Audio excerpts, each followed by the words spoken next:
Today we're looking at how to play the wind using the easiest and most beautiful fingerpicking pattern. And as an option, we'll also look at how to play the beautiful riff that appears many times throughout the song. We're going to use a simple fingerpicking pattern that only uses strings 1, 2, and 3, or strings A, E, and C. So it doesn't matter if you have high or low G tuning, because we won't be using our 4th string. Now if you'd like to listen to the play along first, then here's the timestamp so you can hear the song and how it's played, and then come back to the lesson.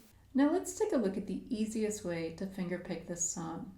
For each chord, we're going to either play our fingerpicking pattern, or we're going to pick strings 1, 2, and 3 together. Throughout this song, the chords in black are held for 2 beats, and the chords in blue are held for only 1 beat. For the chord sequences in bold, you have the option to either play our fingerpicking pattern 1 time on each chord, or you can play the riff in place of the 4 chords. Now our fingerpicking pattern uses only strings 1, 2, and 3.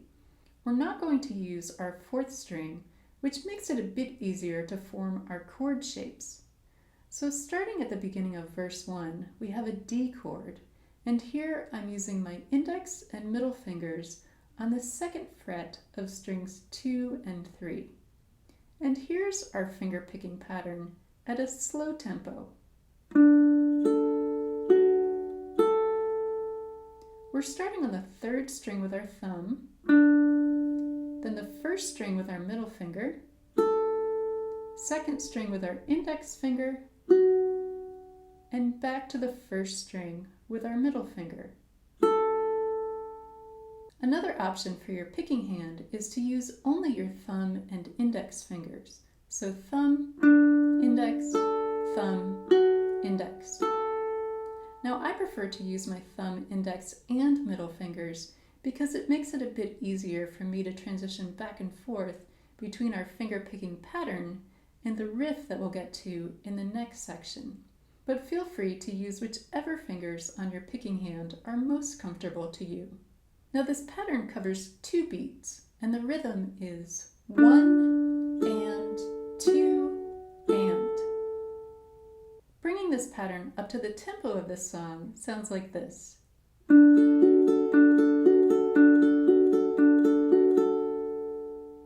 So we start verse 1 with 2 D chords. We'll play our pattern twice on D, and for this lesson I'll play it at a slower tempo.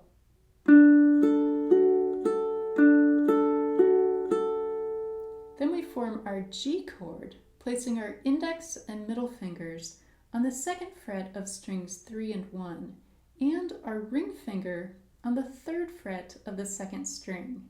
We'll play our pattern once on G,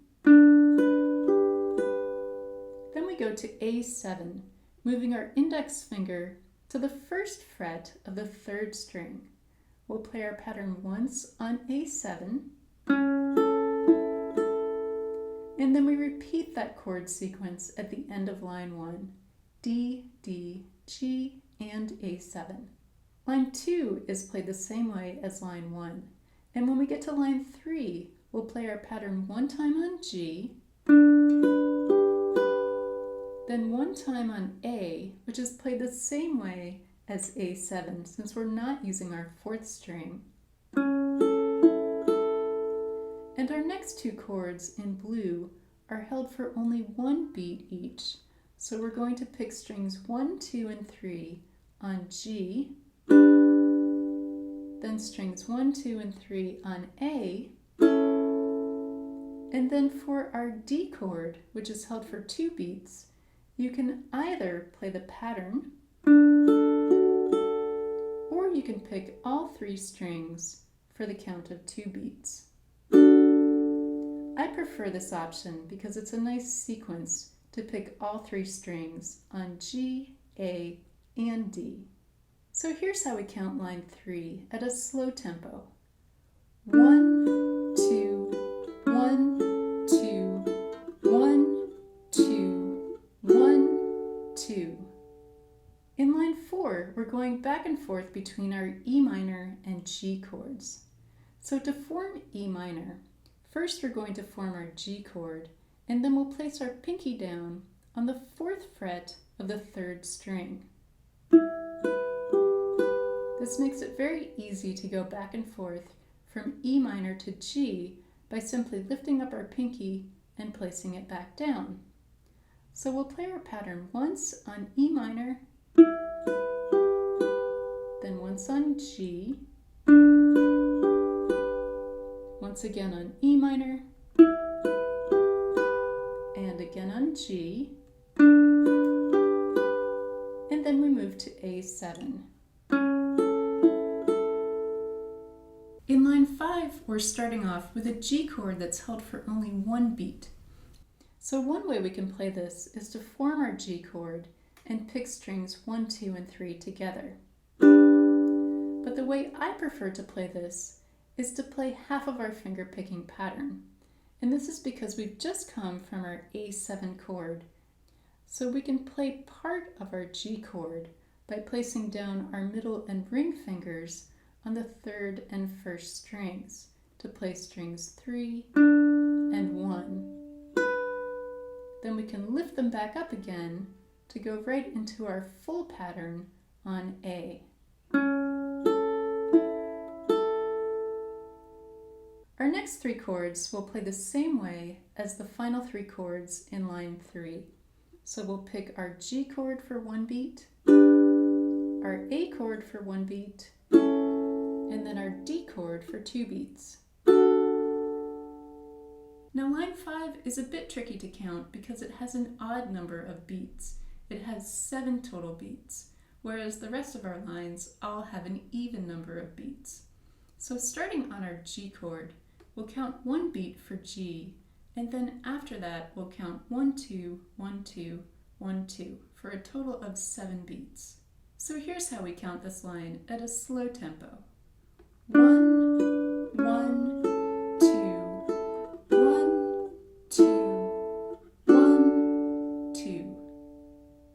In line 6, we'll play 2 patterns on our G chord.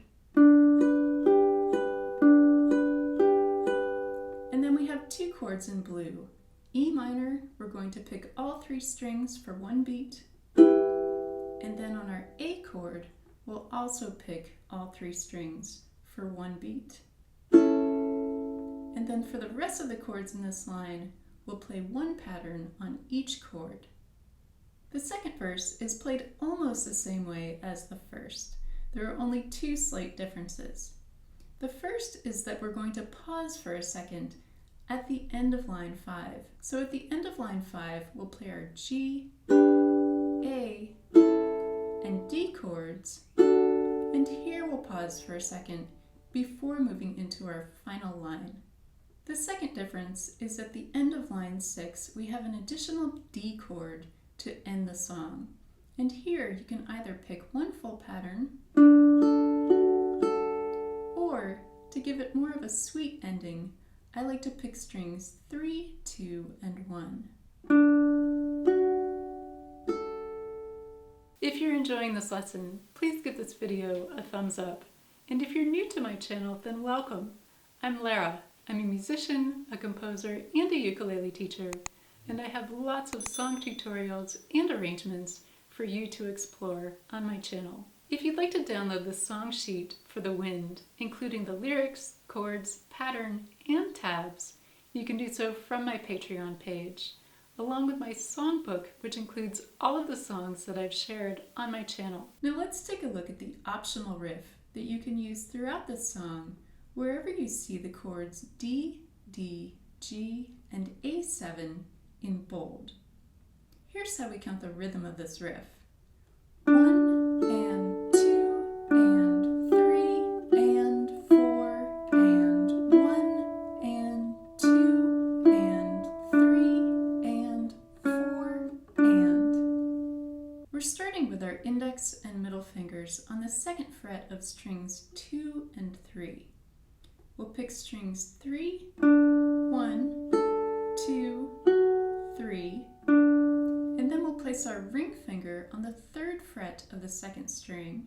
Then we'll lift it up to play the 2nd fret. Then we'll lift up our middle finger to play the open 2nd string. And then we'll play the 3rd string.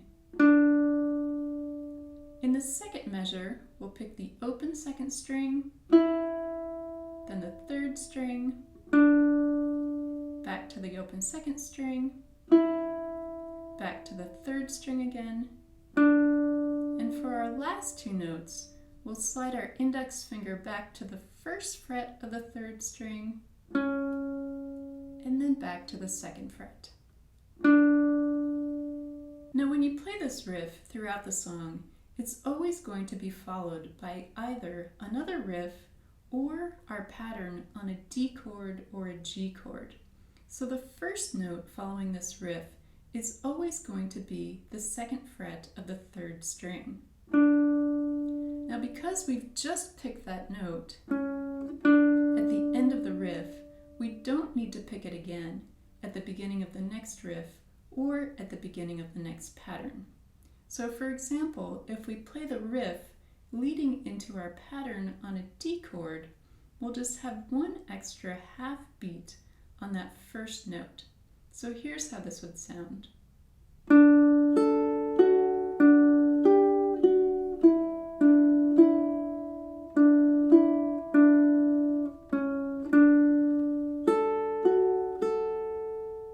Now to take this one step further for one more additional challenge that makes this riff even more beautiful, we're going to add a hammer-on pull-off combination at the end of the 2nd measure.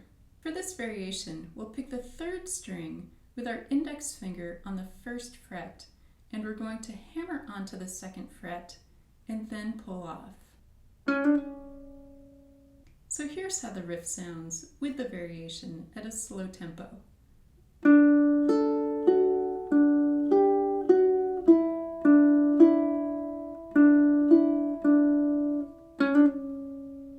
I like to use this version of the riff on line 6 of both verses.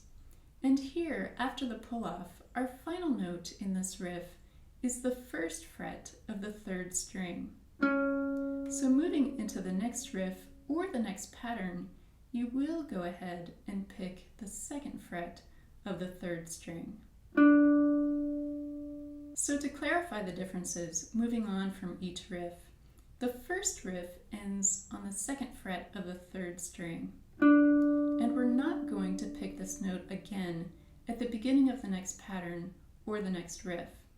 But the 2nd riff ends on the 1st fret of the 3rd string after the pull-off, and here we are going to pick the 2nd fret of the 3rd string, moving into the next pattern or the next riff.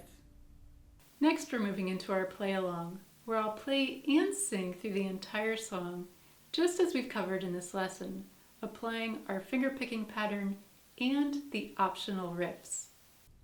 5, 6, 7, 8.